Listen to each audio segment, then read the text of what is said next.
Just stop. You see the snake? How the hell did you find that? Easily. Caught a bucket out here tonight, aren't they? Gotta know what you're looking for.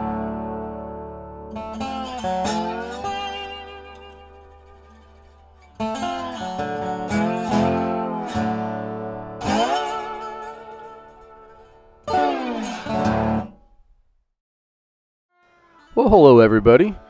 Ant-Man here, feeding my little buddy Freddy in the backyard. And of course my two little doggies that are always there looking for a little free handout.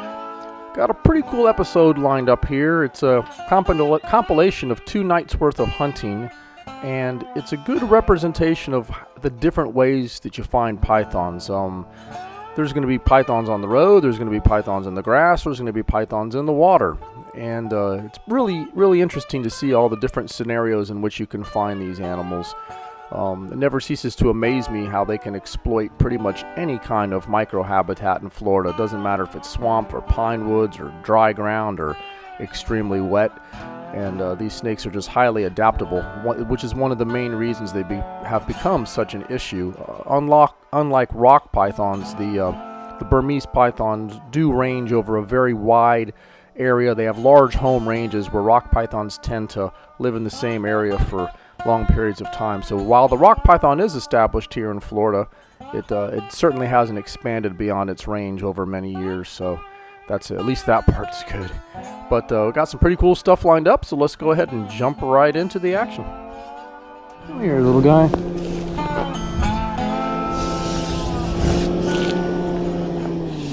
Oh, we got ourselves a feisty little one. I don't even have my gear on yet. I just got out here.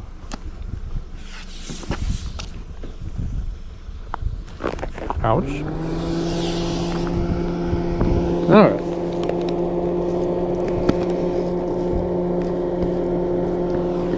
Okay. Oh, well, it was a quick capture because we barely started, but here we go. Good way to start off the night. Here we go. Got another python. Just starting off the day. Scooting around on the road right here. Let's brighten that up a little. Hey there, little buddy. Just following along, all innocent.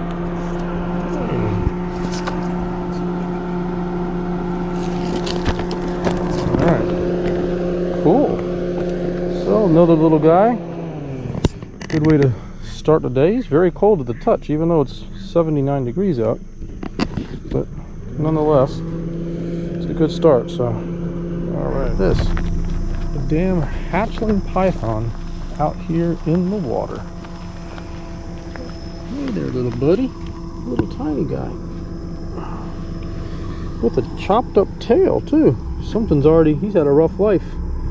But it's healing over. So, interesting. So, stub tail. Oh, he just peed all over me. That was beautiful. Nonetheless, a little hatchling out here in the water. So they are still moving around. Well, the night was going good, and as I sometimes point out, a lot of these areas can get really crowded out there with other python contractors, and tonight was no exception. As you see me shining over the side, I usually sit on the roof of the vehicle, so I get a little bit more height to see over the side of the levee, but that's what I'm doing here. And I turn off the light because I'm passing up other hunters that are parked, and I don't want to blind them, and sometimes I have hunters passing me up, but it can get pretty crowded out there. There's a lot of people doing this, so everyone has to just kind of stay cool and keep their manners, and it's generally not an issue, but it does get like a freeway at certain times of the year. You see there's just people just flying by out there, and well, if you just keep moving, you can still find snakes. You have to just kind of wait till you get a little bit of space, and that's what I'm going to keep on doing here. It's the second hatchling python sitting in the water tonight. How crazy is this? Oh, he struck out at me. Look at that. And is this going to be, you got to be kidding me, another stubtail. Look, 2 in a row. So these snakes that are spending their early life in the water are getting their tails ripped up by probably birds. That's funny. 2 in a row with stubtails in the water. Interesting. Well, that makes number 4 for tonight, biting itself. Cool. Well, night number 1 turned out to be pretty good. Ended up catching 4 pythons, 2 of which were hatchlings that were laying in the water. Hatchling pythons only move around at night. You'll never see them moving around in the day. So a lot of times in the day they actually will just coil up in that water or wherever they're at in the vegetation. And the ones that do coil up in that water and sleep will have the tips of their tails actually nibbled off by crayfish.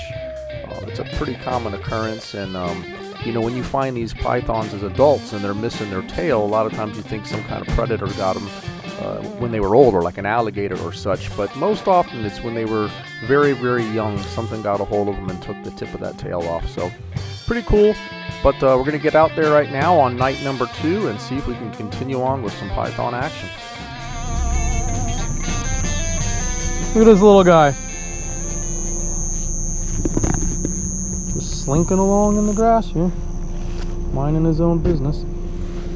And there we go. It's chilly, but it's a small snake, but we got one, so it took a little while today. But nonetheless, got a little 5-footer to get things going. Yeah. Look at these little snakes out here. Man, these are just tiny pythons. But at least they're moving around a little bit tonight. It's not great, but look at this guy hiding down in here. See him in there, Dad? Look straight down under where my light's at. Just stop. You see the snake? How the hell did you find that? Easily. Caught a bucket out here tonight, aren't they? Gotta know what you're looking for. So that's python number 2. So good. Not a great night, but not terrible. Well, I hope you all enjoyed that video. It was a short one. I just been really busy in the field lately, so I just took a little bit of time to compile 2 nights worth of footage and try to make a quick little video with it. Actually, it was some pretty neat stuff seeing these young pythons laying in the water like this, and with these stub tails that the crawfish eat off. It's pretty interesting, and it's actually pretty common to see it like that. But this was a cool video. In these 2 nights we caught pythons in pretty much all the scenarios: crossing roads, laying in the water, crawling through the grass, and always fun to get out there with my dad, who was with me on these 2 nights. So that part of it's always cool for me. But also we get to get one last little glimpse of my buddy Freddy, which is the big male iguana that you see me have in the backyard here. I still have some footage of Freddy, but he's no longer with us. A crew came through with pellet rifles and shot and killed all the iguanas that live in the area, so we won't be seeing too much more of my little buddy here. But he did have a few years as the king of the neighborhood, so to speak. Had himself a nice little harem of ladies that are no longer around. But anyways, hope you enjoyed the material. If you did, I'd ask that you like and subscribe, leave a comment, and as I always say, I hope to see you all out there in the field. Take care, stay safe. Later on.